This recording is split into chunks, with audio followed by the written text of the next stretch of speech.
उनकी बात भी नहीं छिड़ी। एक महात्मा कहते अगर सुदामा के साथ अगर भगवान का इतना लगाव था तो उन्होंने बात क्यों नहीं छिड़ी। तो महात्मा अपने भाव में बता दे, अगर भगवान सुदामा की अगर कभी बात छेड़ते ना तो क्या हो जाता, वो द्वारका छोड़ देते और सुदामा के पास चले जाते, क्योंकि उनकी अवस्था उनसे देखी नहीं जाती। तो रानियां सोच रही जरूर कोई बड़े भक्त है। वैसे भी भगवान ब्राह्मणों के क्या है, अति प्रेमी है। भगवान को ब्राह्मण देवता से प्रेम है, अपने भक्तों से प्रेम है। तो सुदामा को 2-3 दिन वहां पर उनकी सेवा हुई। भगवान सुदामा के साथ अपने साथ रख रहे, सब कुछ उनका उसी तरह से व्यवहार आदान प्रदान हो रहा है जैसे द्वारकाधीश का होता है रोज। जैसे द्वारकाधीश का जैसा चरणों का अभिषेक होता है, तो उस दिन जब तक सुदामा जी द्वारका में थे तो तब तक क्या कहते थे, मेरा अभी 2-3 दिन के लिए छोड़ दो, जो मेरे भक्त आए उनका चरण अभिषेक होना चाहिए। तो सभी रानियां क्या कर रही है, रोज सुदामा जी का चरणों का अभिषेक करते हैं। भगवान जब प्रसाद पाने बैठते हैं, खाना खाने बैठते हैं, साथ में बैठते सुदामा जी को बिठाते और खुद अपने हाथों से उनको परोसते हैं। सोचिए कि जिस सुदामा ने जीवन भर कभी भगवान से कुछ मांगा नहीं है। मांगने का मतलब ये होता है कि भगवान अपूर्ण है, ये हमारा भाव है। भगवान नहीं जानते कि हमें क्या चाहिए क्या नहीं चाहिए। अपने घर में कोई बच्चा होता है, छोटा बच्चा होता है, तो क्या माता पिता नहीं जानते कि बच्चे के लिए क्या करना चाहिए क्या नहीं करना चाहिए। उसी तरह से ठाकुर जी भी जानते कि मेरे भक्त के लिए क्या अनुकूल है और क्या अनुकूल नहीं है, उतना ही वो कार्य करते। भगवान ने 2-3 दिन सुदामा की बहुत सेवा की। अब सेवा करने के पश्चात सुदामा कहते कि महाराज आप मुझे जाने की आज्ञा दे दीजिए, हमें निकलना है। सुदामा ने कुछ मांगा नहीं है, ना कभी कुछ कहा, ना कभी ये फील भी होने दिया है कि मैं गरीब और इन चीज़ों की मुझे कमी है। और ठाकुर जी ने भी नहीं पूछा, बस इतना ही पूछा सब कुशल मंगल। उन्होंने कहा बहुत बढ़िया है, बोले हमारे घर में किसी चीज़ की कोई कमी नहीं है। और शुरुआत में हम देखते सुखदेव महाराज खुद ही वर्णन करते हैं ऐसा ऐसा है, और बाद में सुदामा क्या कहते किसी चीज़ की कमी, कितने संतुष्ट होंगे सुदामा। हमें भगवान जिंदगी भर भी देते रहेंगे और कोई एक चीज़ नहीं देंगे तो हम दिया हुआ हर कार्य तुरंत भूल जाते हैं। इसे प्रेमी नहीं कहते। प्रेमी होता है आप चाहे दो चाहे ना दो, आप हमारे थे और आप ही हमारे रहोगे। आपके बिना कोई हमारे हृदय में किसी का कोई निवास नहीं है। आप सुदामा जाने के लिए चले हैं। ठाकुर जी कहते हैं भैया इतने सालों के पश्चात आए हो, कुछ तो लाए होगे। सुदामा ने वो पोटली आप तक निकाली नहीं है। क्यों नहीं निकाली? जब हम किसी धनी व्यक्ति के घर में जाते हैं ना, उसका तो बहुत बड़ा ऐश्वर्य है और उसके सामने समझा हम कोई छोटी सी चीज़ लेके जाते हो, हमें भी लगता है इतने बड़े व्यक्ति को इतनी चीज़ से क्या लेना देना, और बेचारे के पास इतना सब कुछ, हमारी चीज़ देकर भी वो कहाँ पता नहीं ध्यान में रहेगा कि नहीं रहेगा। सुदामा का ये भाव है कि भगवान के पास इतना ऐश्वर्य है, सब कुछ है, और मैं मेरे पौवे अगर उनको दे दूँ तो कैसे लगेगा। ऐसा होता है कि सूरज को जैसे हम लोग दीपक बताएंगे ना, ये लो सूरज जैसे तुम्हारा प्रकाश तो मेरे पास है, मेरा दीपक का इतना प्रकाश है, क्या प्रकाश है उसके सामने हमारा, जीरो प्रकाश है। सुदामा सोचता है कि दुख की नहीं, दुख की नहीं, दुख की नहीं, लेकिन ठाकुर जी मन की बात सबको मन के भाप लेता है ठाकुर हमारा। तो कृष्ण कहते हैं कि सुदामा कुछ तो लाए होंगे। बोले बस लाने वाला था लेकिन मैं ला नहीं पाया। अरे नहीं, कुछ तो लाए होंगे भैया, इतने सालों के पश्चात है, भाभी ने कुछ तो दिया होगा। हाना करते करते भगवान बोलते मैं खुद चेक करूंगा। बोले मुझे पता है कि तुम खाली हाथ आने वाले नहीं है। यानी कि भगवान भी सुदामा के साथ वो लीला करना चाहते हैं, भैया मैं सबको स्वीकार करता हूँ, सबके भाव को स्वीकार करता हूँ। भगवान जता रहे हमें भी और आपको भी, केवल प्रेम से देना चाहिए। कैसे देना चाहिए? प्रेम से देना चाहिए। आप मुझे बताए जो 56 भोग जो रोज खाते होंगे उनके लिए पौवे क्या बहुत बड़ी बात है क्या? लेकिन जब भगवान ने जब चेकिंग की सुदामा की तो क्या निकले? पौवे निकले। कई जगह पर तंदूर लिखा है, पौवे जो भी निकला है, लेकिन फिर भी उन्होंने लाया हुआ है। तो यहाँ पर सुखदेव महाराज इतना सुंदर वर्णन करते हैं, जब वो देखते हैं तो भगवान स्वयं देखते, अरे वाह इतनी अच्छी चीज़ लाई हो और इतना मुझे संतुष्ट होगा कि मैंने जीवन भर ऐसे कभी पौवे खाए, उसमें कुछ तो डाला हुआ नहीं था। फिर भी कृष्ण चाहते कि मैं इसको पाकर संतुष्ट हो जाऊंगा। तो भगवान श्री कृष्ण ने जैसे पहली मुट्ठी खाई है, तो कहते हैं लोग कि भगवान ने जितने लोग कहते 1 लोग 2 लोग ना, भागवत तो यहाँ तक बताते जो कुछ था सब दे दिया। भगवान व्यापारी नहीं है कि पहली मुट्ठी खाए तो इतना दिया, दूसरी मुट्ठी में इतना देंगे, तीसरी मुट्ठी ना, पहले में सब कुछ दे दिया, जितना था जो था। अब देखा जाए तो सब कुछ तो उन्हीं का है, यानी कि पूरा ब्रह्मांड सुदामा जी के नाम पर रजिस्ट्री हो गई, अनदेखी रजिस्ट्री। सुदामा को तो पता नहीं कि रजिस्ट्री कब हो गई, कब उनका नाम चढ़ गया करके। दूसरी मुट्ठी खाने वाले थे तो उतने माता रुक्मिणी ने हाथ पकड़ा। एक भागवत कथाकार का बहुत सुंदर भाव है, वो कहते हैं कि उन्होंने, इसलिए लोग कहते कि वो अपनी पत्नियों को भी देना चाहते थे, अपना वैकुंठ भी देना चाहते थे। बोले नहीं, तो रुक्मिणी माता का ये भाव था कि जिस महात्मा की सेवा हमारे इन्होंने 3-4 दिन लगातार ऐसी की कि जैसे वो खुद ही यहाँ पर है, यानी कि भगवान श्री कृष्ण की सेवा वो 2-3 दिनों में कम कर दिया और सुदामा की सेवा बढ़ा दी थी। तो रुक्मिणी माता का भी ये भाव था कि हमें भी थोड़े चव्वल या पौवे हम भी उसको चखना चाहते, तो उन्होंने ले लिया और 16,000 जितनी रानियाँ थी अपने पूरे परिवार में वो सब तंदूल पौवे बांट दिए हैं। क्यों? कि भगवान जिसके इतने प्रेमी हैं तो उनके हाथों से आने वाली चीज़ अगर हम लोग भी ग्रहण करेंगे तो जैसे सुदामा का भाव भगवान के प्रति है वैसे भाव हमारा भी बनेगा। इसलिए कहते हैं कि संतों का उच्चिष्ट खाना चाहिए। जो महाजन होते हैं, जो महात्मा लोग होते हैं उनका तो क्या होता है, वो उच्चिष्ट खाने से हमारे भी हृदय में प्रेम बढ़ता है। तो ऐसी लीलाएं हुई। अब सुदामा कहते महाराज आप तो जाने दीजिए। बोले ठीक है, आप यहाँ से जा सकते हो। अब ना सुदामा ने कुछ मांगा, ना भगवान ने कुछ दिया, ना सुदामा ने कुछ बताया, ना ही भगवान ने कुछ पूछा। बस 3 दिन लीला चली, स्वागत हुआ, दोस्त की बातें हुई, बचपन की बातें हुई, वैसे चला। 2-3 दिन ऐसे बीत गए, सुदामा भी संतुष्ट होकर निकला। लेकिन सुदामा के मन में कहीं पर भी ये तनिक भी ऐसा प्रश्न नहीं उठा है कि ठाकुर जी ने मुझे क्यों नहीं पूछा। इतने साल में कम से कम मेरी देहिक जो अवस्था है, शरीर की जो अवस्था है वो देख कर तो पूछना चाहिए। और यहाँ तक लिखा है कि वो जाते समय ऐसा नहीं भगवान ने उनको सोना चांदी पहना, जिस अवस्था में आए थे उसी अवस्था में हमारे सुदामा द्वारिका से निकले हैं।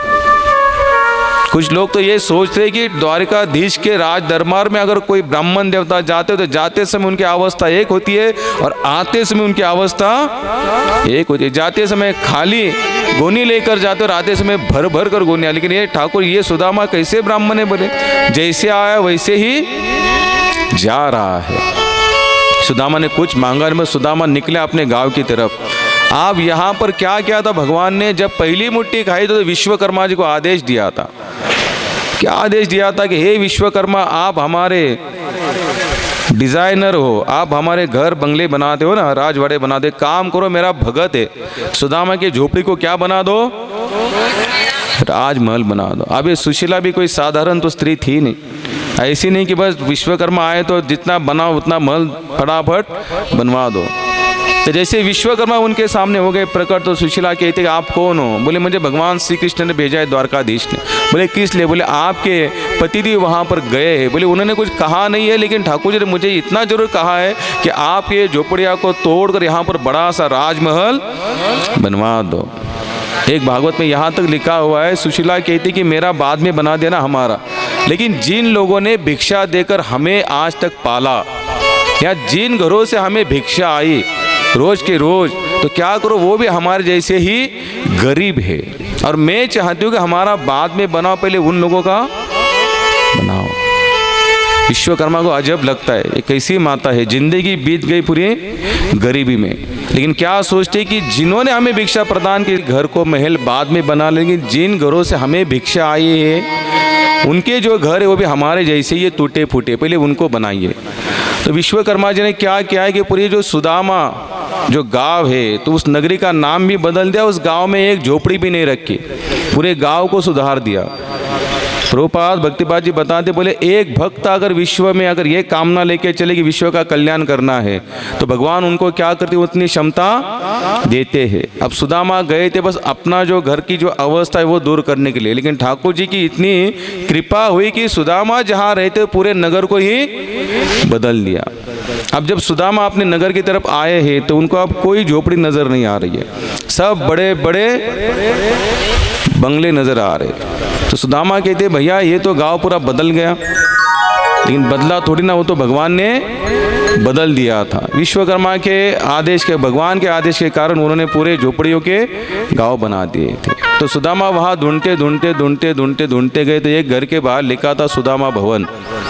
एक महात्मा सुंदर बताते, बोले सुदामा नगरी में तो बहुत सारे ऐसी चीज़ें बनी, बहुत सारी ऐसी बिल्डिंगें बनी कि जहाँ पर लिखा था सुदामा हॉस्पिटल, सुदामा धर्मशाला, सुदामा अनाथालय, सुदामा गौशाला। तो सुदामा कहते हैं, सुदामा नाम को तो मैंने कभी इतने कुछ कार्य देखे नहीं यहाँ पर, ये कैसे हो गया। तो कथाकार सुंदर बताते, बोले जैसे सुदामा बोले अपने उनका जहाँ पर घर था उसी घर के इर्द गिर्द चले गए। उनको पता चला कि उनकी पत्नी बाहर आई। उन्होंने देखा ऊपर से कि हमारे पतिदेव आए हैं। तो जैसे सुशीला बाहर आए, आते उन्होंने आरती की प्लेट लाई उनको। तो सुदामा जी कहते, आप कौन हो? बोले मैं तो आपकी पत्नी हूँ। सुदामा के लिए भगवान देखो ऐसा मत बात कीजिए माता कि आप हमारी पत्नी। बोले हमारी पत्नी तो इतनी सजी धजी हमने कभी देखी नहीं। बोले नहीं, आप जैसे द्वारका चले गए तो द्वारका जी आपके जो द्वारकाधीश है उन्होंने ऐसी कोई लीला रची कि यहाँ पर पूरा स्वरूप ही बदल गया। सुदामा को समझने में देर ना लगी। एक भक्त का स्वभाव होता है तुरंत भगवान की योजना को भाप लेता है कि भगवान जो भी करते मेरे लिए अच्छा, या फिर मेरे जीवन में जो कुछ हो रहा है उसके पीछे जिनका हाथ है वो किनका है? भगवान का है। तो सुदामा मन ही मन भगवान को धन्यवाद देते। तो सुखदेव महाराज इस तरह के सुदामा जी की कथा बता दे। अब हम आगे चलेंगे। यहीं पर वसुदेव जी एक यज्ञ का आयोजन करते हैं और वहाँ पर द्वारकाधीश को भी बुलाया जाता है। अब एक महात्मा बताते, उन्होंने वहाँ पर इसलिए बुलाया, जब भगवान श्री कृष्ण जब वृंदावन से निकले थे मथुरा के लिए, तो जाते समय सबको उन्होंने वचन दिया था कि मैं आपको फिर मिलने आऊँगा। अब वे वचन की पूर्ति करने के लिए भगवान श्री कृष्ण कहाँ से, द्वारिका से कहाँ चले आते हैं? यज्ञ में चले आते हैं, जहाँ पर दिल्ली के पास में होता है, कुरुक्षेत्र में। और वहाँ से मथुरा ज़्यादा दूरी पर नहीं है। तो भगवान श्री कृष्ण कहते हैं कि उनको भी न्योता दीजिए, मेरे जो जितने सखा है, गोप है, गोपिका है, क्योंकि मैंने उनको वचन दिया है कि अगर मैं यहाँ से चला भी जाऊँगा तो एक दिन आपको मिलने जरूर आऊँगा। तो भगवान ने वहाँ पर अपना क्या क्या वचन पूरा किया है। उसी तरह से भागवत में लिखा है कि भगवान जैसे वसुदेव देवकी से मिलते हैं वहाँ पर, तो देवकी कहती है कि आपने जहाँ तक सुना आपने सबकी इच्छा आप पूर्ति करते हो, तो मैं चाहती हूँ कि मेरे जो 6 बालक जो थे जो कंस के हाथों से मारे चुके थे, तो मैं उनको फिर से मिलना चाहती हूँ। तो भगवान ने उनको फिर से बुलाया हुआ है। तो बुलाते देखते ही वो देवकी मैया के स्तनों से दूध की धारा बहती है, क्योंकि उनके अंदर ममत्व जागृत होता है। तो वहाँ पर वो जितने आते हैं सब मिलन होता है और फिर से वो 6 बालक चले जाते हैं। आगे बताते भगवान वहाँ पर शिव जी की स्तुति, यानी कि शिव जी का जो संकट मोचन जो लीला है, यहाँ पर सुखदेव महाराज एक कथा बताते हैं कि बोले एक राक्षस था। उस राक्षस ने शिव जी की तपस्या करके शिव जी को प्रसन्न करके लिया। अब जब किया प्रसन्न तो करने के पश्चात उनसे वर मांगता है। तो शिव जी कहते कि आपको कौन सा वर चाहिए। अब ये राक्षस था, और राक्षस की बुद्धि होती भी कैसी है, वो ज़्यादा दूर की सोचते नहीं है। जो आसुरी लोग होते ज़्यादा, वो बस कहते हैं वर्तमान में जितना चल रहा है उतने उसमें अपना चलते रहना चाहिए। तो वो असुर कहता है काम कीजिए, बोले मुझे ऐसा वर दीजिए कि मैं हाथ जिनके सर पर रखूँ वो उसी क्षण वही जलकर भस्म हो जाए। तो शिव जी बोलते हैं तथास्तु। जैसे तथास्तु बोलते अब ये सोचता है शिव जी ने तो एक झटके में मुझे वरदान भी दे दिया। ऐसा तो नहीं कि वरदान झूठा है, अब झूठा है तो उसको चेक करना पड़ेगा। अब चेक कहाँ करेंगे, वहाँ पर तो 2 ही खड़े थे, एक शिव जी और वो एक आसुर जी। तो आसुर कहता है कि महाराज आपने वरदान दिया सही है, बोले सही है, बोले मेरा वचन कभी खाली। लेकिन वो कहता है कि मुझे कैसे पता चलेगा कि आपने दिया हुआ वचन सचमुच सच है करके। तो बोले हाँ दिया है, तुम हाथ रख कर तो देखो। बोले किसके सर पर रखो, बोले कोई देखो तुम्हारे हिसाब से जिनके सर पर रखना है। तो आसुर कहता है कि मेरे सामने आप ही खड़े हो, क्यों ना मैं आपके ही सर पर रखूँ। तो शिव जी कहते ये कौन सी पंचायत होगी भैया, मैंने तो इसको वरदान दिया था, जिसने मांगा इसलिए मैंने दे दिया, और मानने के लिए तैयार नहीं है। अब वो भागा शिव जी के पीछे। अब शिव जी आगे भाग रहे, वो पीछे भाग रहे। तो शिव जी ने आखिर क्या किया, वहाँ पर कहते हैं कि जो 2 कथाएं आती है, एक जो कथा हमने सुनी तो वहाँ पर शिव जी भगवान के पास चले जाते हैं और भगवान के पास कहते बोले भाई मैंने असुर था, उसने वरदान मांगा, उसे मैंने दे दिया, और वरदान भी क्या था कि सर पर हाथ रखते वो भस्म हो जाएगा। अब वो चेकिंग कर रहा है सही कि झूठ है या गलत है, और वो हमारे पीछे भाग रहा है कि हमारे सर पर हाँ वरदान दिया तो खाली तो जाने वाला, क्या किया जाए? बोले चिंता मत करो। तो उसी समय भगवान ने एक अलग सुंदर नारी का रूप धारण किया है। आसुर के पास गए तो आसुर ने शिव जी को छोड़ दिया और नारी के पास चला गया। बोले माता कहाँ से हो आप? बोले यहाँ से वहाँ से। बोले आप सुंदर हो? बोले हाँ सुंदर, मैं आपसे शादी करना चाहते हो? कोई बात नहीं करो, लेकिन बोले मेरी एक शर्त है। बोले कौन सी शर्त है? बोले मैं जैसे नृत्य करती रहूँगी वैसे तुम्हें भी नाचना है।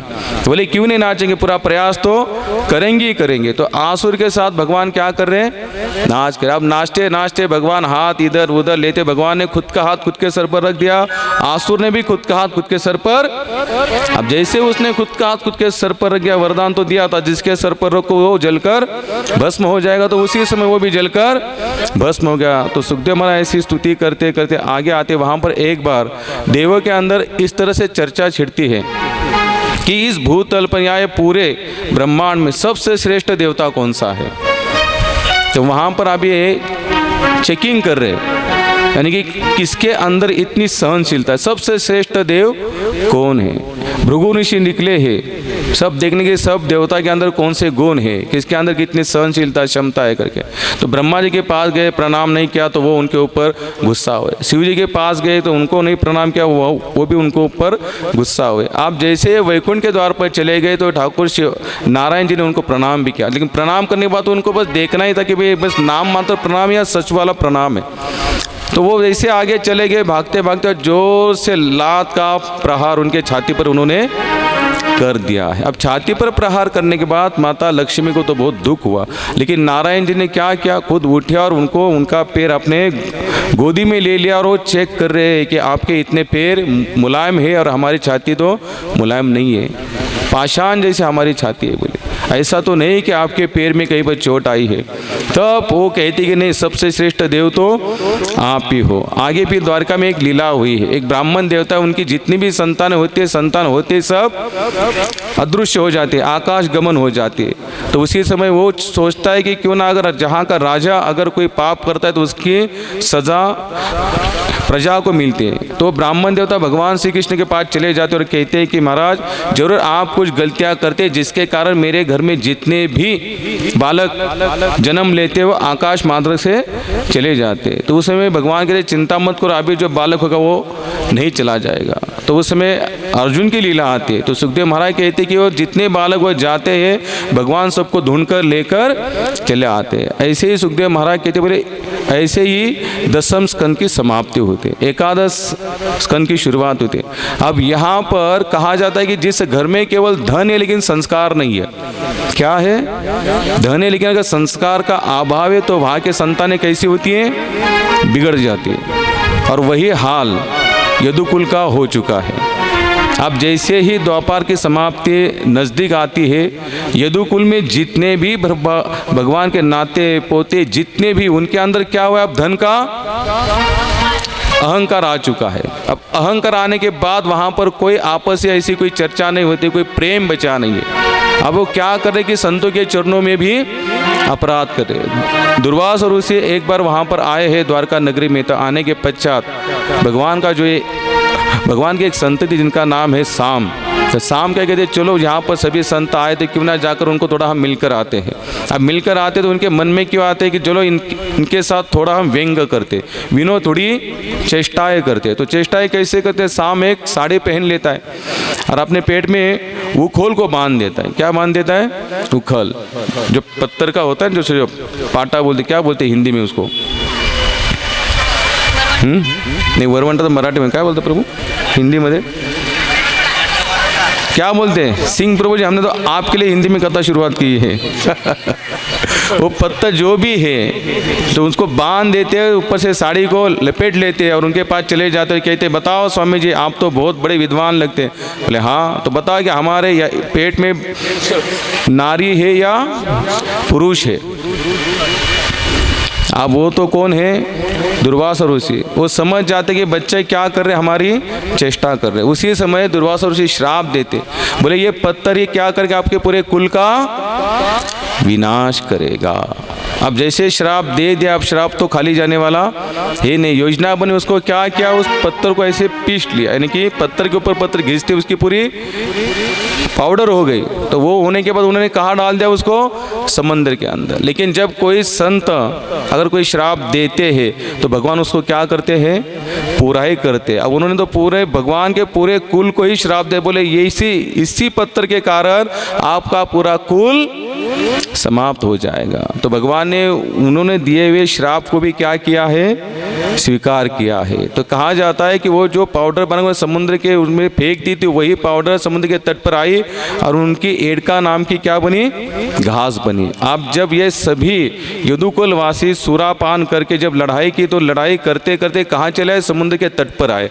और तट पर आने के पश्चात उन्होंने उसी घास को निकाला है और आपस में युद्ध करके सभी मारे जा चुके हैं। इसी तरह से एकादश स्कंद में ही आगे आते हैं भगवान दत्तात्रेय का व्याख्यान आता है। यदु राजा और उनका संवाद बताया जाता है। अब यदु राजा संवाद करते करते यदु राजा उनको पूछते हैं कि हे दत्तात्रेय भगवान, आपको जिस तरह से बीबी, पत्नी, बच्चे या इस घर से आपका मन जो अलग हुआ है, इसके पीछे क्या राज है, कैसे आपके मन में ये सब यानी कि पूरे संसार के प्रति विरक्ति निर्माण हुई। तो भगवान दत्तात्रेय बताते कि मैं इस भूतल पर जब भ्रमण कर रहा तो मैंने एक नहीं दो नहीं ऐसे 24 गुरु बनाए।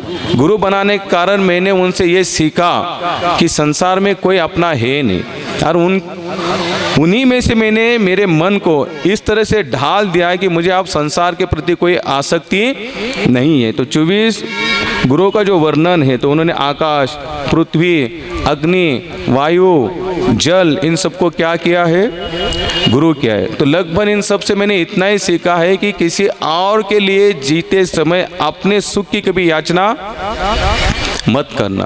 पृथ्वी माता के बारे में बताते जिस तरह से पृथ्वी माता पे लोग इतना अत्याचार करने के पश्चात, इतना पाप करने के पश्चात भी पृथ्वी माता फिर भी किसी के ऊपर दोष नहीं लगाती है क्या दोष? पृथ्वी पर जैसे हम थूक देते, मलमूत्र का त्याग कर देते, तो कभी आपको आवाज़ आई वहाँ से कि आप ये क्या कर रहे हो करके? नहीं। तो मैंने उनसे क्या सीखा, सहनशीलता सीखा। क्या सीखा, सहनशीलता। उन्होंने कहा मैंने आकाश को भी अपना गुरु किया। उनके क्या सीखा कि भाई हम जैसे आकाश जो है वो सबके ऊपर बराबर जैसे रहता है, चाहे हम उनकी पूजा करें चाहे ना करें, फिर भी वो दोष नहीं देता। पानी से क्या सीखा, उसका जल तत्व एकदम शुद्ध है। इंसान का मन हमेशा रहने कैसा चाहिए, शुद्ध रहना चाहिए, पानी जैसा। पानी जल तत्व से क्या सीखा, शुद्धता सीखे।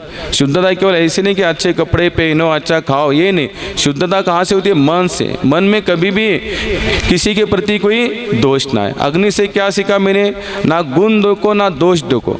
जैसे अग्नि के अंदर अगर हम कोई भी चीज़ डाल देते हैं, अगर आहुतियाँ भी डाल देते तो भी उसको सुहा कर देती है, कोई गंदी चीज़ भी डालते तो भी उसको क्या कर देती है, सुहा कर देती है। बोले संत का एक स्वभाव होना चाहिए। अगर वो जहाँ पर भी जाते हैं, जिनके पास बैठते हैं, जिनके पास से संपर्क भी जाते हैं, तो उनके अंदर उनको कभी गुण और दोष ढूंढने नहीं चाहिए। हमारे महाराज हमेशा कहते थे, बोले कि अगर गुण दोष ढूंढने की केवल अधिकार केवल भगवान को है, हम लोगों के अंदर नहीं है, क्योंकि हम भी गुण और दोष से भरे पड़े हैं। या इस संसार में ऐसा कौन व्यक्ति है कि जिनके अंदर केवल गुण ही गुण है, दोष नहीं है क्या संसार में कोई ऐसा? लेकिन भगवान सबसे गुणों के खान है, हम लोग नहीं, हम लोग तो दोषों की खान है। तो ऐसे करते करते उन्होंने बहुत सारे ये किए हुए, बहुत सारे व्यक्तियों से उन्होंने सीखा। जैसे चंद्रमा है, उनसे देखा शीतलता सीखी। जैसे चंद्रमा बढ़ता है और घटता भी है, हम लोग देखते हैं ना, बढ़ता और घटता भी है। लेकिन कहा जाता है कि वो कभी बढ़ता घटता नहीं, उसकी जो कलाएँ होती है वो बढ़ती घटती है, लेकिन वो मात्र शाश्वत वैसे ही रहते हैं। वो बताते कि वैसे ही हमारा शरीर बाल्यावस्था से तरुण अवस्था से वृद्धावस्था, बोले इसका ही चढ़ाव बढ़ाव रहता है, लेकिन आत्म तत्व वो हमेशा वैसे ही रहता है। गीता में कहते, भगवान श्री कृष्ण बताते कि शरीर की जीर्णता तो होने के बाद शरीर जाकर एकदम समाप्त हो जाता है तो आत्म तत्व निकलता है, कर्मों के अनुसार दूसरे शरीर में प्रवेश करता है। यानी कि आत्म तत्व जो होता है वो कभी चढ़ता बढ़ता नहीं है। सूर्य से भी हमने सीखा कि भाई सूरज के सामने अगर हम थूक भी देते तो क्या होता है, थूक हमारे ऊपर भी उठते। वैसे हम भगवान के लिए हम चाहे कितना भी बोले उनको कुछ फर्क पड़ता नहीं है। तो उन्होंने बाद में मछली है उनको गुरु किया। मछली क्या करती है, जब मछली पकड़ने वाला पानी के तट पर, नदी के तट पर बैठता है और जब वहाँ पर वो मछली पकड़ने के लिए डालता है अंदर, तो क्या करते हैं, मछली अपने जीवा के लोभ के कारण वहाँ पर चले जाते और खाते ही उसका फांसा वो फंस जाता है और वो मछली बेचारी वहाँ पर फंस जाती है। बोले ये जीवा जो है ना, जीवा कहते हैं कि शरीर का हर पार्ट बूढ़ा हो जाता है, लेकिन हमारी जीवा कभी बूढ़ी होती है क्या? अभी यहाँ पर जितनी भी माता बेटी है, अगर हम उनको कुछ देंगे सब्जी, उसमें अगर नमक नहीं है तो कहेगी पहले इतनी तब नमक नहीं है।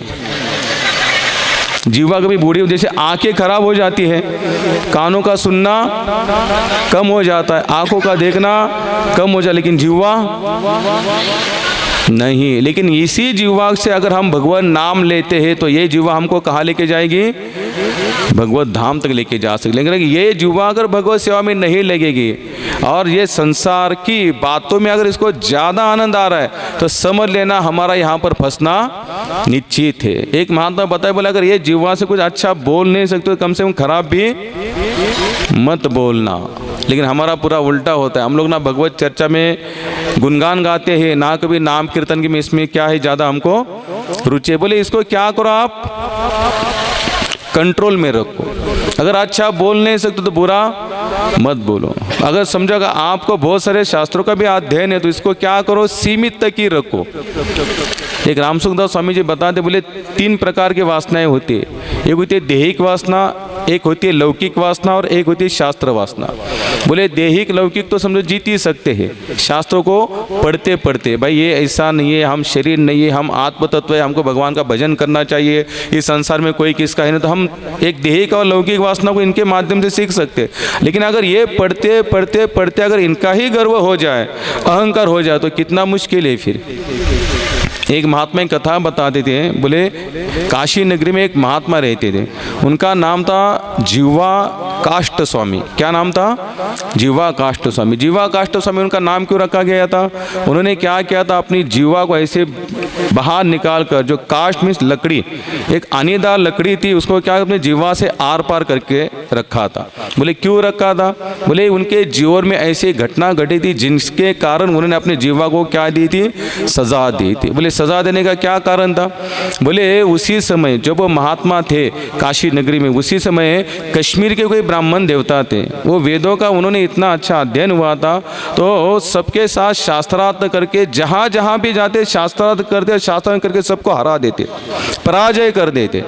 अब पराजय हो जाने के बाद उनको किसी ने कहा कि भाई आप यहाँ वहाँ के पंडित को हरा रहे हो, बोले आप कहाँ जाओ, काशी जाओ। अगर काशी के जितने पंडित अगर आप उनको हरा दोगे तो समझ जाएंगे आप सचमुच विद्वान ब्राह्मण हो करके। तो इन्होंने ठान लिए। अब ये बहुत यंग था, वैसे कश्मीर का जो ब्राह्मण निकलो कैसे था, एकदम तरुण था, यौवन था। अब वो सबको हराते हराते कहाँ पहुँचा, बोलिए, काशी नगरी में पहुँचा। अब काशी नगरी में जाकर उन्होंने घोषणा कर दी, भाई काशी के जितने भी पंडित थे वो हमारे साथ क्या करें, शास्त्रार्थ करे करके। अब जितने पंडित थे सब आकर बैठ गए। अब ये भी वहाँ से निकला था, इसके पास भी बहुत सारा शास्त्र का बहुत सारा खजाना तो था ही।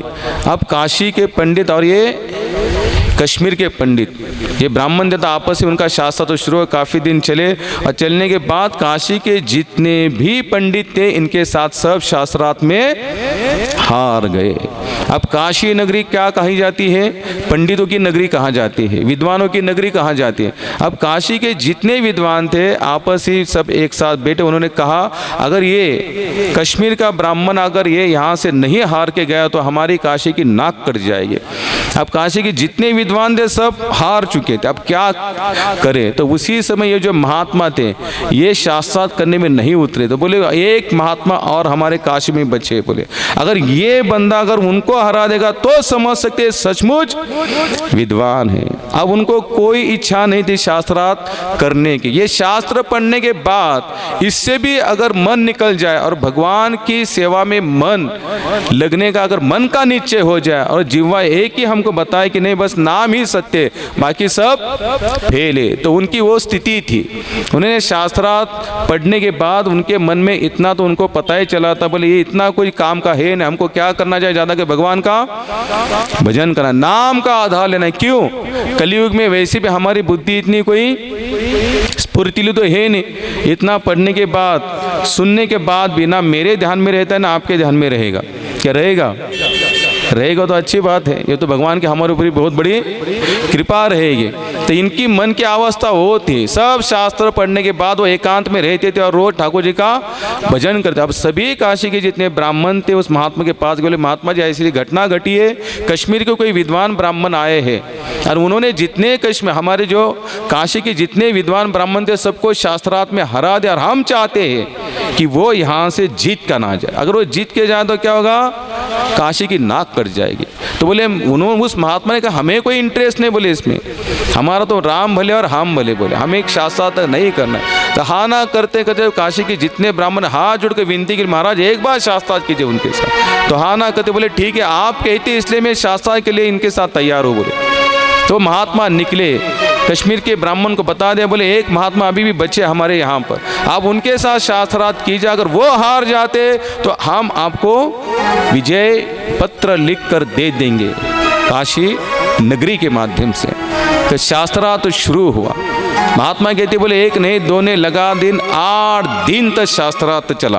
कितने दिन तक? 8 दिन तक। अब ये जो ब्राह्मण देवता थे कश्मीर से तरुण थे, 20-22 साल का ये तरुण युवक था, और जो काशी के जो विद्वान ब्राह्मण थे जो अंत में लास्ट में बचे हुए थे ये कम से कम 90-100 साल के आजू बाजू की इनकी आयु थी। अब तो भी इन दोनों में 8 दिन तक शास्त्रार्थ चला और 8 दिन के बाद शास्त्रार्थ चलने के बाद कश्मीर से जो ब्राह्मण देवता आए थे काशी के जो विद्वान ब्राह्मण थे उनसे शास्त्रार्थ करने में हार गए। लेकिन ये कश्मीर का ब्राह्मण जहाँ जहाँ पर भी जाता ना, अगर उनके साथ कोई शास्त्रार्थ करने के लिए बैठ जाता तो वो सबको पहले एक ही घोषणा करता था, अगर आप हमारे साथ शास्त्रार्थ में हार गए तो आपको जल समाधि लेनी होगी। सबको ऐसे हराते आया था। तो कुछ लोग तो जल समाधि का नाम सुनकर ही उसी चक्कर में उनके साथ शास्त्रार्थ करते नहीं थे। आप वो महात्मा कहता है कि भाई तुमने पता नहीं कितने लोगों को जल समाधि दिलवाई। बोले आप तुम हार चुके, तुमको भी क्या करनी पड़ेगी अभी? बोलिए, जल समाधि लेनी पड़ेगी। आप ये जो काशी के विद्वान थे 8 दिन शास्त्रार्थ चलने के बाद जो जीत चुके थे वो तो जीत गए और वैसे वो निकल भी गए थे क्योंकि उनको कोई ज़्यादा इंटरेस्ट था नहीं। लेकिन जब वो जाने के पश्चात उनको पता चला कश्मीर के जो ब्राह्मण देवता है जो आए हैं वहाँ से, अब वो क्या करें जल समाधि लेने वाले, तो उनसे रहा नहीं गया। तुरंत उन्होंने न्योता भेजा उनको, बोले वो जो हारा हुआ है युवक उनको हमारे पास भेजो। बोले क्यों? बोले हमसे उनको चर्चा करनी है। तो उनको जैसे उनके पास भेजा, काशी को जो विद्वान ब्राह्मण कहते बोले आप जल समाधि बिल्कुल मत लीजिए। बोले मैं नहीं हारा, मैं जीता नहीं। बोले तुम जीते और मैं हारा हो। बोले ऐसे कैसे बोल सकते? इतने लोगों के सामने तो आपने हमें हरा दिया। तो वो कहते कि तुम 20 साल के होने के पश्चात भी तुम्हारा मेरा 8 दिन का शास्त्रार्थ चला।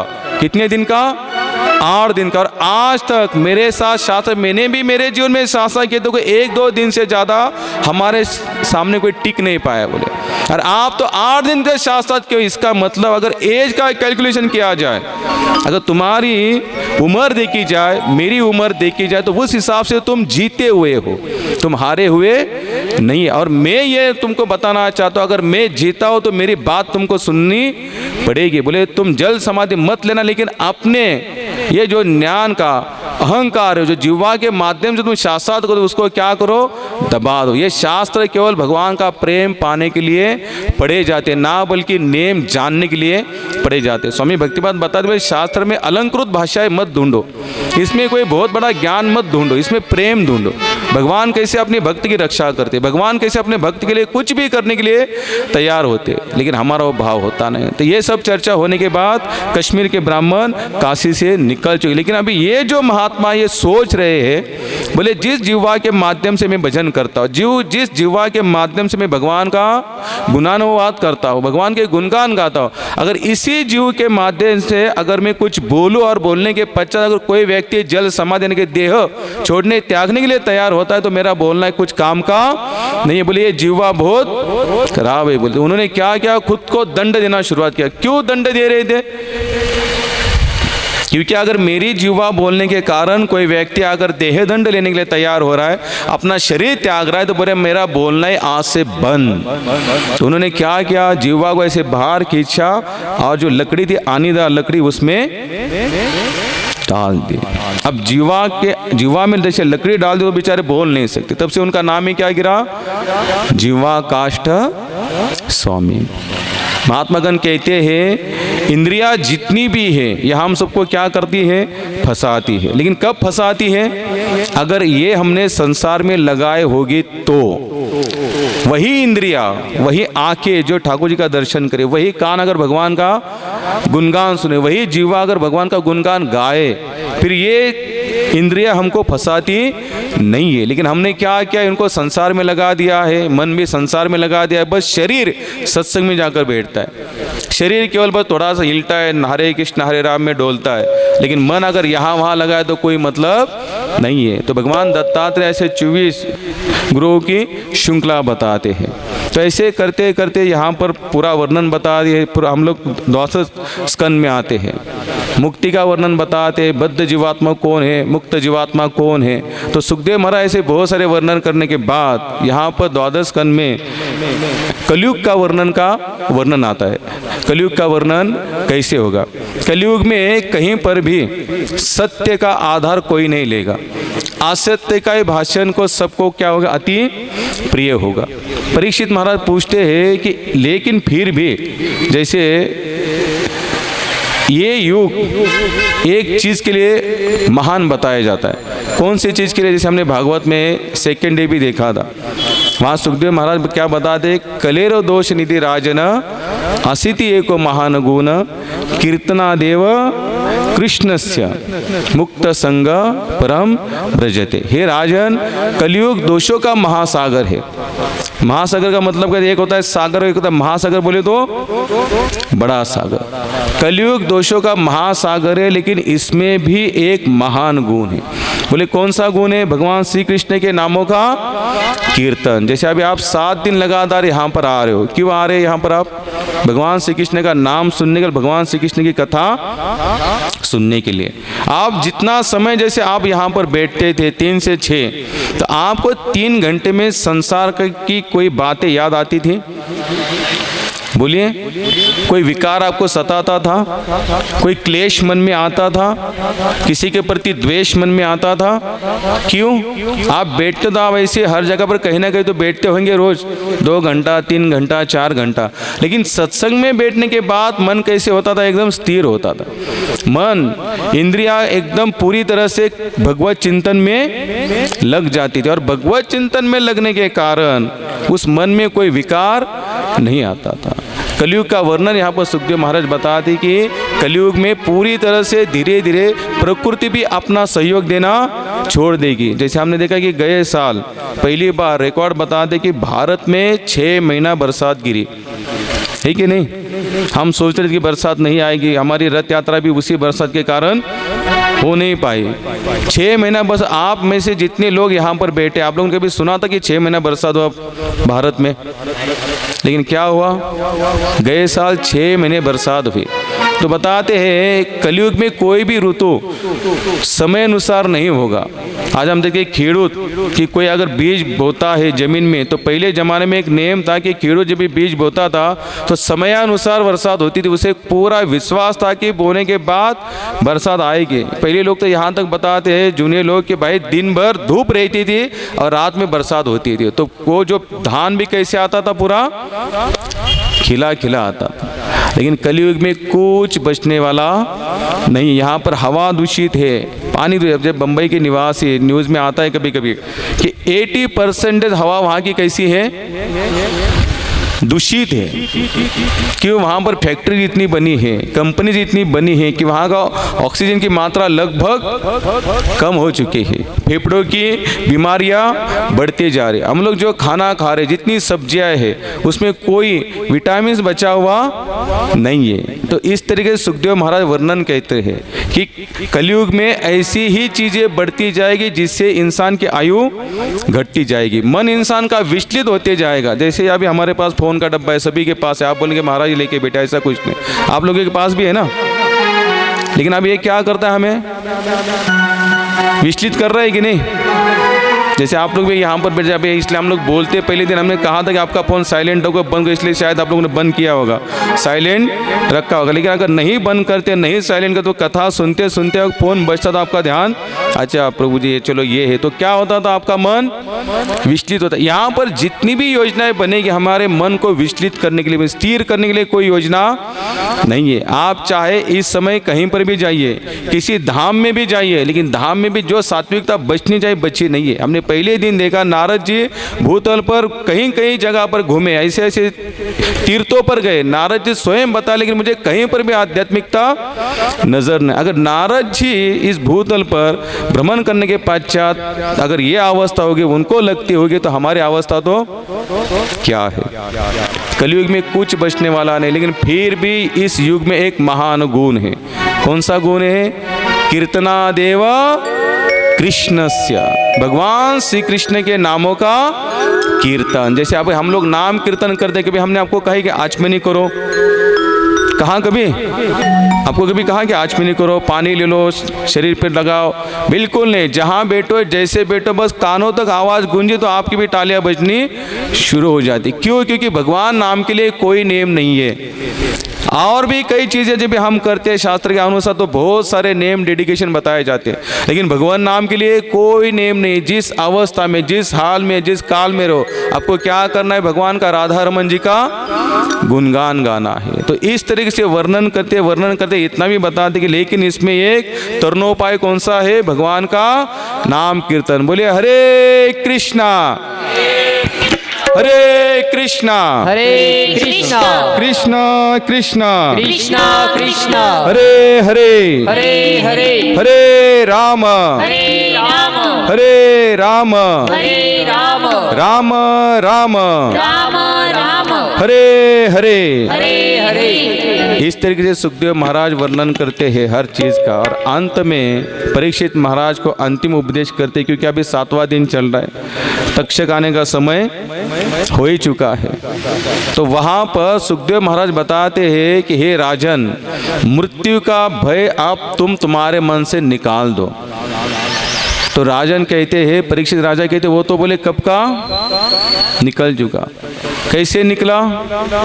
भगवान श्री कृष्ण की कथा सुनते सुनते 6 दिन लगातार वो कथा सुनने के बाद मन में अभी कोई डर ही नहीं बचा। क्यों डर नहीं बचा? क्योंकि उनको पता है शरीर तो मरता है, आत्म तत्व नहीं मरता। खत्म क्या होता है?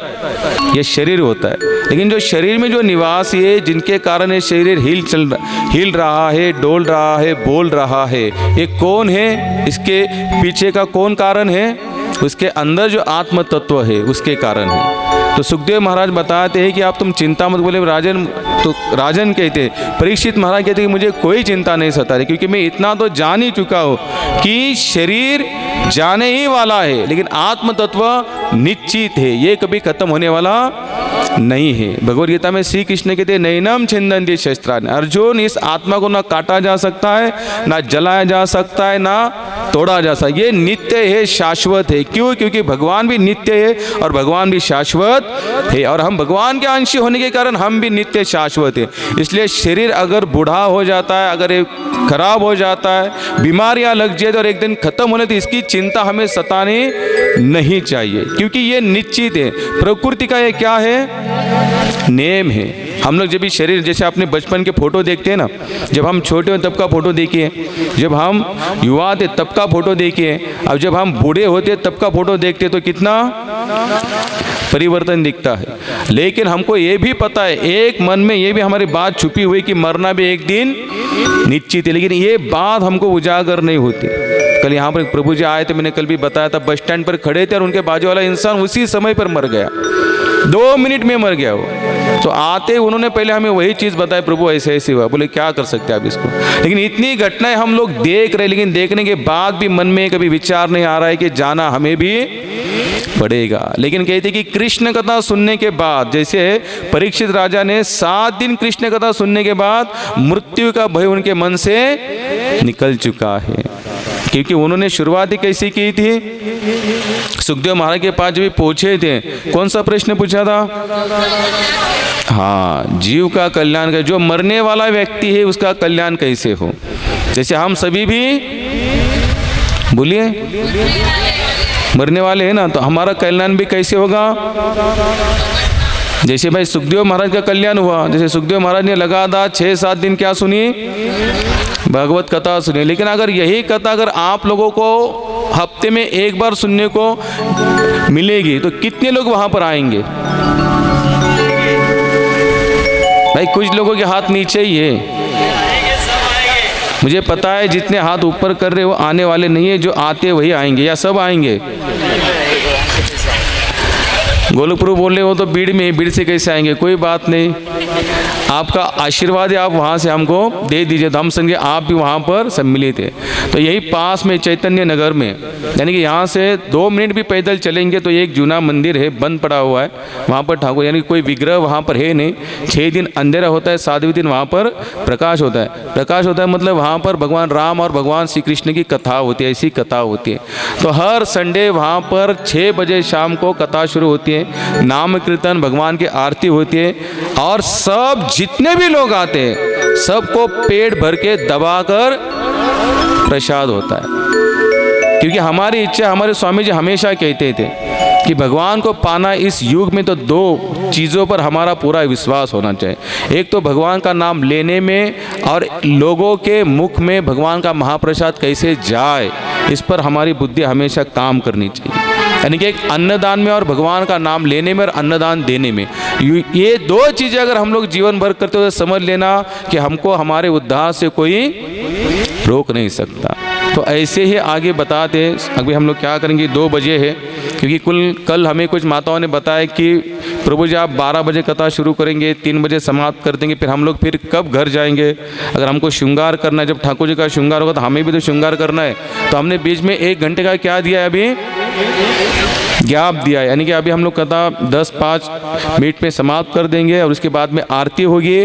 और आरती होने के बाद जिन माताओं को घर जाकर फिर फ्रेश होकर आना है, जो नज़दीक रहती है वो ज़रूर जाए, जो नज़दीक नहीं रहती है वो डायरेक्ट आए। तो 1 घंटा आप यहीं बैठिए और यहाँ पर पंखे की हवा लीजिए। जब ठाकुर जी का यहाँ श्रृंगार होगा, श्रृंगार हो जाने के बाद रथ में विराजमान होंगे। विराजमान होने के पश्चात यहाँ से रथ चलेगा, और चलने के पश्चात घूमकर कम से कम 3 घंटे 3.5 घंटे की रथ यात्रा होगी। आने के पश्चात सभी के लिए पेट भर के महाप्रसादम यहाँ पर है। तो यहाँ पर परीक्षित राजा, यानी कि जो परीक्षित राजा है, तक्षक नामक सर्प आया भी है, लेकिन उसने उनको काटा नहीं है, केवल स्पर्श किया है। लेकिन स्पर्श करने के बाद अब जो शमक ऋषि है, उन्होंने जो श्राप दिया था, भगवान क्या चाहते कि मैं मेरे भक्तों की भी वाणी का आदर सम्मान रखता हो, तो उनका कल्याण हो चुका है। लेकिन इनकी जो संतान है जन्मेजय, इन्होंने क्या किया है, सर्प यज्ञ का आयोजन किया है। वो सोचते कि जिस सर्प के कारण मेरे पिताजी का शरीर शांत हुआ है, मैं उन्हीं सभी सर्प जातियों को मैं इस यज्ञ में भस्म कर दूंगा। तो यज्ञ की आहुतियाँ देते जाते, तो तब सभी महात्मा जाते, बोले जन्मेजय ऐसा मत को, बोले सुख दुख हर चीज़ प्रारब्ध के अधीन है, किसके ऊपर हम कभी भी आरोप नहीं कर सकते आपके कारण हमें दुख हुआ है और आपके कारण हमें सुख हुआ है। सुख दुख क्या है, अगर आपके भाग में सुख है तो आप सुख भोगेंगे, आपके भाग में अगर दुख है तो आपको दुख भोगना भी पड़ेगा, आप इससे छुटकारा नहीं पा सकते। इसी तरीके से भागवत कथा की यहाँ पर समाप्ति होती है। आगे मार्कंडेय ऋषि के लिए भी भगवान ने दर्शन दिया है। ऐसे हमारा 12 स्कंद समाप्त हो जाता है। लेकिन वैसे जाते समय जैसे कहा जाता है कि भागवत 18,000 श्लोकों का है, लेकिन 18,000 श्लोकों में जो अंतिम श्लोक है उसमें पूरा सार बता दिया। क्या बता दिया महाराज? तुम बोला श्लोक, तो माइक देते हो। महाराज जी श्लोक बोलेंगे जो भागवत का अंतिम श्लोक है, केवल नाम चिंतन पर है। भगवान का नाम ही श्रेष्ठ है, नाम के सिवा हमारे पास कोई आधार नहीं है। और नाम जैसे भी लेंगे भगवान हमको तारेंगे ही तारेंगे। इसलिए ज़्यादा प्रयास करना चाहिए भगवान नाम का, नाम के सिवा कोई आधार नहीं है। प्रभु जी अभी हमारे जो भागवत का 18,000 श्लोक का भागवत है, उसका जो अंतिम श्लोक है उसको दोहराएंगे तो उनके पीछे पीछे हमें भी गाना है, क्योंकि उसी श्लोक में पूरे 18,000 श्लोकों का सार एकत्रित हुआ है। हरे कृष्ण हरे कृष्ण। हमारे प्रिय गुरु बंधु भीमादास प्रभु और इनसे जो आप सब परिचित हैं, इन्होंने यहाँ जिस दिव्य कथा का आयोजन, जिसका लक्ष्य है अपनी मूल संस्कृति चेतना, इसको पुनः स्थापित करने के लिए, जैसा अभी आपने सुना कि सुखदेव गोस्वामी महाराज पूछते हैं कि क्या राजन अब तुम्हें और मृत्यु का डर है? राजन कहते हैं मैं तो मरने वाला हूँ ही नहीं, मरना तो देह को है, मरना तो देह को है, इसलिए अब मैं निश्चिंत हूँ।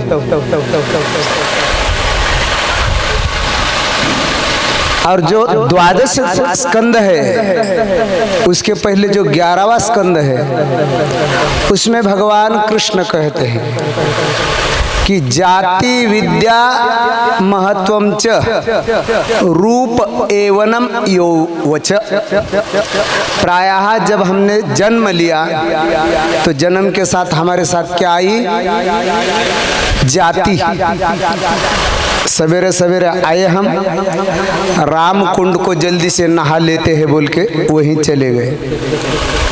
वहाँ एक कोई सद्भाव व्यक्ति आए, बोले हमको यहाँ कुछ करवाना है। मैं बोला हम भी तो आपके जैसे यात्री हैं, आप जाइए। लेकिन बोले वहाँ तो बोले व्यवस्था है कि ये जाति के आदमी के लिए ये पुरोहित है, ये जाति के लिए ये पुरोहित है। मैं बोला भैया मुझे कुछ पता नहीं है, मुझे कुछ कहना यह है कि जिस भागवतम का भगवान ने सार बताया कि उद्धार के बीच में ये बाधा बनने वाली है, कौन सी? जाति। विद्या जो कुछ पढ़ाते हैं, अभी आपने बहुत सुंदर सी कथा सुनी काशी के विद्वान की, जो कश्मीर से आए वो विद्याभिमानी थे। रूप का किसको गर्व नहीं है, और यौवन का तो पूछना ही क्या है, यौवन का तो पूछना ही क्या है। तो बोले ये सब हमें भगवत सुख से, भगवान की प्राप्ति से दूर ले जाने वाले स्थान है, इसलिए यत्न करना चाहिए इसको त्याग देवे। और वो त्यागने का साधन है बोले सत्संग।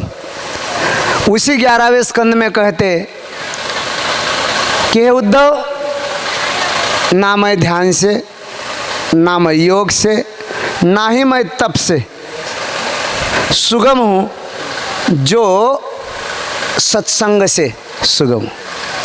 और उसी सत्संग की चर्चा करते हुए अंतिम श्लोक का यहाँ मर्म बताया जाता है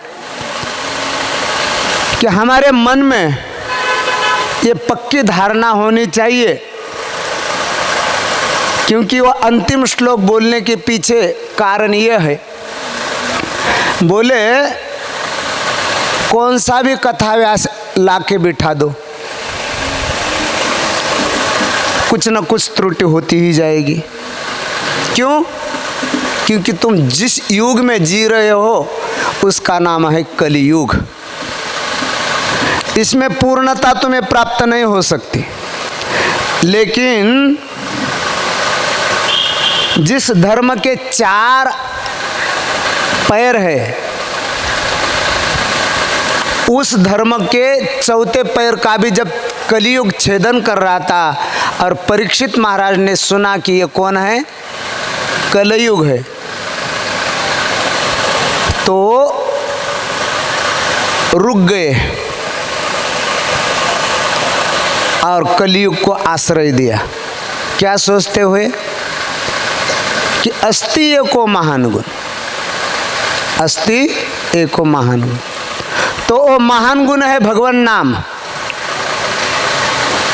यह उस भगवान नाम का महात्म्य बताने के लिए वो श्लोक है, लेकिन करना तो भगवान नाम है। तो श्लोक बोलेंगे, उसके बाद भगवान नाम का सुंदर सा 5 मिनट का संगीत हो और उसी के साथ आरती के साथ सांगता होएगी। बोले कि कथा प्रसंग यदि आपने सुना तो पहली गोकर्ण की कथा आई, लेकिन गोकर्ण के पहले कथा, एक कथा किसने सुनाई? गोकर्ण की कथा किसने सुनी? नारद ऋषि को 4 कुमारों ने सुनाई। वो कहाँ? बद्रिकाश्रम में। लेकिन कथा करने के लिए बाद में वो चले आए कहाँ पे? हरिद्वार में। बोले उसी हरिद्वार के कुछ आगे जाओ तो वहाँ क्या है? वहाँ मतलब जिधर गंगा बह रही उधर, वहाँ परीक्षित महाराज को कथा सुनाई है सुखदेव गोस्वामी। सुखताल बोलते हैं उसको। उसी के आगे चले जाओ, गंगा जी के ओष्ट में लखनऊ के पास वो स्थान जहाँ क्या है? नैमिषारण्य। और सबकी जिज्ञासा है कि जीवन के मर्म को जानने के लिए हमें कुछ ऐसा मार्ग सुनना है, ऐसा सत्संग करना है। तो आप बड़े धनभागी हो। 7 दिन प्रेम स्वरूप जगन्नाथ जी की कथा, प्रेम स्वरूप जगन्नाथ जी की कथा सुनी। उस विशाल नयनों से ठाकुर जी प्रेम वर्षा कर रहे हैं, लेकिन बोले उस वर्षा में सराबर होने के लिए, जैसा बारिश में भीगना है तो छाता लेके जाओगे तो कितना भीगोगे? बारिश में भीगना है और छाता रेनकोट पहन के जाओ। बोले हम बारिश में भीगने के लिए जा रहे हैं, कितना भीगोगे? नहीं भीग सकते। इसलिए आपको छाता त्यागना होगा, रेनकोट त्यागना होगा। तो भाव यही बनाना है जो 5 मिनट का अभी ये प्रावधान बनेगा। आंखें बंद की जाए, स्मरण हो कि ठाकुर आप हमारे साथ हो, सामने हो, और हम याचक बन के तुम्हारे आगे हाथ फैला रहे। क्या हाथ फैला रहे? कि नाम संकीर्तनम यस्य, नाम संकीर्तन यस्य सर्व पाप प्रणाशनम, सर्व पाप प्रणाशनम, प्रणामो दुख शमनः, प्रणामो दुख शमनः, तम नमामि हरि परम, तम नमामि हरिं परम। नाम संकीर्तनम यस्य संकीर्तन यस्य सर्व पाप प्रणाशनम, सर्व पाप प्रणाशनम, प्रणामो दुख शमनः, प्रणामो दुख शमनः, तम नमामि हरि परम, तम नमामि हरि परम। नाम संकीर्तनम यस्य संकीर्तन यस्य सर्व पाप प्रणाशनम सर्व पाप प्रणाशनम प्रणामो दुःख शमना प्रणामो दुःख शमनम तम नमामि हरि परम तं नमामि हरि परम। ग्रंथराज श्रीमद् भागवतम महापुराण की जय। भगवान नाम हरे कृष्ण कृष्ण कृष्ण हरे हरे हरे राम राम राम हरे हरे हरे कृष्ण कृष्ण कृष्ण हरे हरे हरे राम राम राम हरे हरे हरे कृष्ण कृष्ण कृष्ण हरे हरे हरे राम राम राम हरे हरे हरे कृष्ण कृष्ण कृष्ण हरे हरे हरे राम राम राम हरे हरे हरे कृष्ण कृष्ण कृष्ण हरे हरे हरे राम राम राम हरे हरे हरे कृष्ण कृष्ण कृष्ण हरे हरे हरे राम राम राम हरे हरे हरे कृष्ण कृष्ण कृष्ण हरे हरे हरे राम राम राम हरे हरे हरे कृष्ण कृष्ण कृष्ण हरे हरे हरे राम राम राम हरे हरे हरे कृष्ण कृष्ण कृष्ण हरे हरे हरे राम राम राम हरे हरे हरे कृष्ण कृष्ण कृष्ण हरे हरे हरे राम राम राम हरे हरे हरे कृष्ण कृष्ण कृष्ण हरे हरे हरे राम राम राम हरे हरे हरे कृष्ण कृष्ण कृष्ण हरे हरे हरे राम राम हरे हरे हरे कृष्ण कृष्ण कृष्ण हरे हरे हरे राम राम हरे हरे हरे कृष्ण कृष्ण कृष्ण हरे हरे हरे राम राम हरे हरे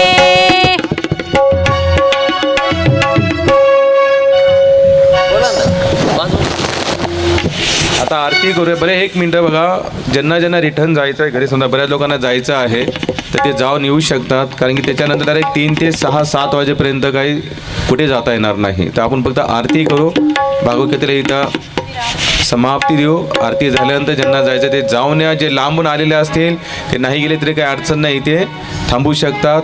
बाकी 3 वाजता कंप्लीट जे जातील त्यांनी 3 वाजेपर्यंत इथं मात्र नक्की यायचं आहे. ज्यांना थांबायचं ते थांबून राहा, काही अडचण नाही. आरतीसाठी कोण आहेत?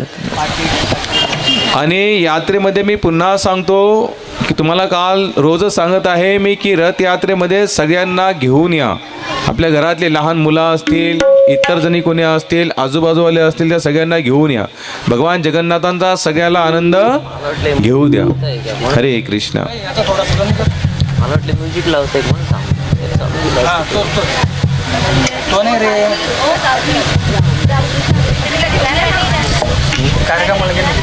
मी जायचं कपडे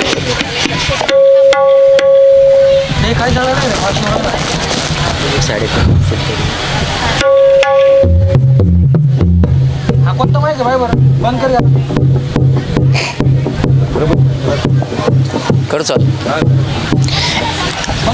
हरे कृष्ण.